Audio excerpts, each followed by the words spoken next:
All right, what's going on there, fellas? We're doing a quick one tonight to kind of kick off the easing back into higher frequencies of posting now that my brain is not filled with fog and I am not habitually tired as I was when I was getting towards the end of that 880 peak.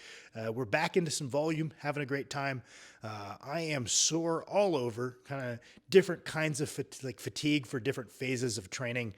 When I'm in my hypertrophy phases, I'm muscularly pretty sore, but my overall energy levels are actually quite good. Later in the block, it's my joint and my energy levels that take a hit, but muscularly, I feel great. So we're back to the preferable kind of fatigue. And someone actually shot me a question on the Patreon, which shout out to the Patreon. I will include a link in the description. We have a little discussion training on there. It's a very easy way to get a hold of me, answer specific questions that don't really warrant videos if they're hyper specific to you. I try to get back to everybody on there, whatever.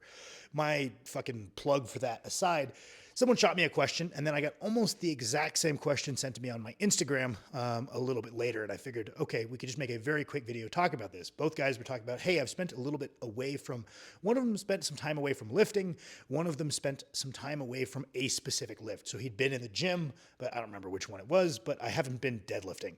How would I go about navigating, reintroducing it, and then working my way up to new all-time PRs? And one of the central tenets that Kirsten and I talk about with our coaching is we don't want things to be more complex than they need to be. The better we get, some necessary complexity is introduced, but I think if we introduce needless complexity, we are just more likely to kind of miss the forest for the trees and hyperfixate on the wrong thing. If we're at that minimal necessary level of complexity for our level, we're in a pretty good spot. So if I have a beginner, we're very likely to run a very basic linear approach. Why? Because it works for now. And as long as it works, we're going to run something like that. And then they get a little bit more advanced, and maybe we, once we can't add 5 pounds to a fixed reps and sets twice a week, maybe we move to a basic daily undulating scheme where one day we do 4 sets of 5, trying to linearly progress it as we're able. Maybe we have to pull it back 10% every now and then to kind of get some momentum for our battering ram, so to speak. But we're just trying to add 5 here and there. Maybe we do a couple of pullbacks. It's only when we have to find ourselves repeatedly pulling back to gain momentum that maybe we've outgrown it. Maybe we outgrow adding weight twice a week. We move into just a basic daily undulating scheme of session 1 is like 4 5s, session 2 is 4 8s, right? Maybe a little bit more of a traditional strength workout on workout A, and a little bit more of a traditional hypertrophy workout on workout B. Again, okay, well now not twice a week, once a week we're trying to add 5 pounds. Eventually we outgrow this and then we move into some kind of periodization, whether it might be wave loading, American block periodization, some kind of conjugate approach.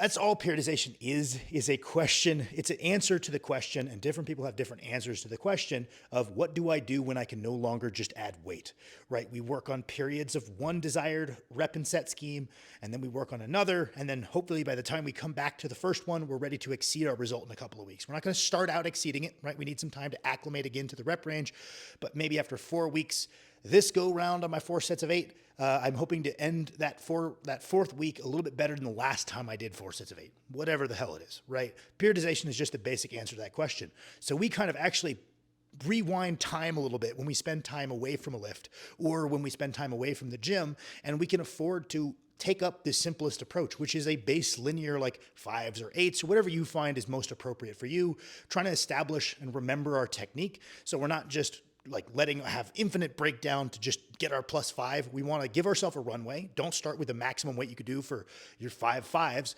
Give yourself a bit of a runway to establish good technique and get some momentum. It doesn't need to be a maximum effort the first week to drive adaptation. It actually doesn't need to be much at all because you're in a detrained state.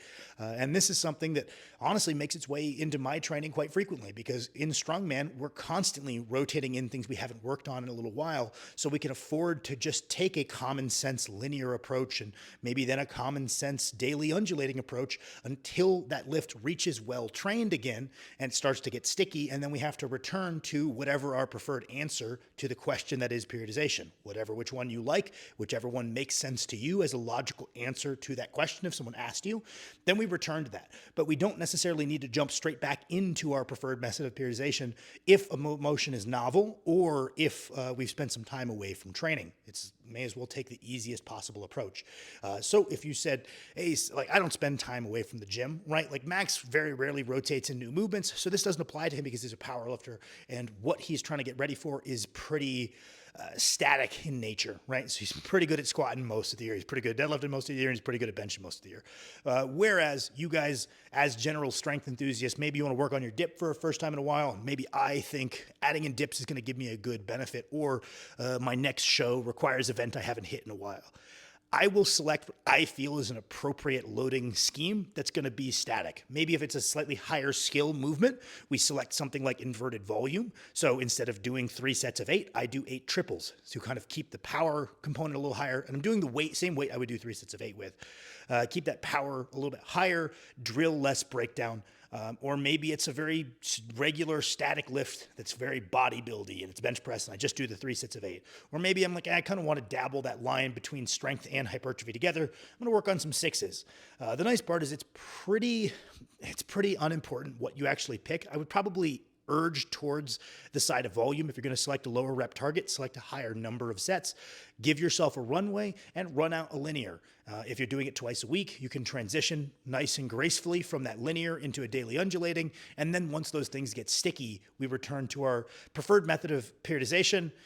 You know, if we're crossing our T's, dotting our I's, depending on how advanced our old PR is, will inform how long on our preferred method of periodization it takes to get back to and surpass all-time best levels. But that's how I would go about navigating it. Let me know if you guys liked the video.